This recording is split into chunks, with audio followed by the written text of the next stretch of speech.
Satu hari, kereta Ahmad rosak dan kena kos RM3,000.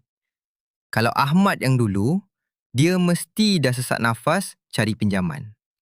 Tapi Ahmad yang sekarang, tenang je. Apa rahsia dia?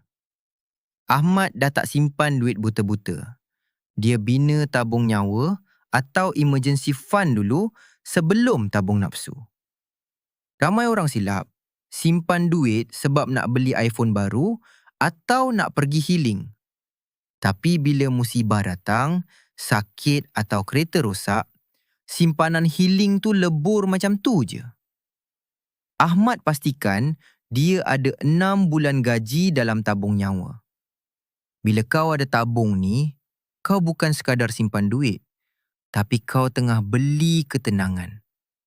Tak ada apa yang lebih mewah daripada tidur malam tanpa fikir hutang kalau esok tiba-tiba dunia terhenti.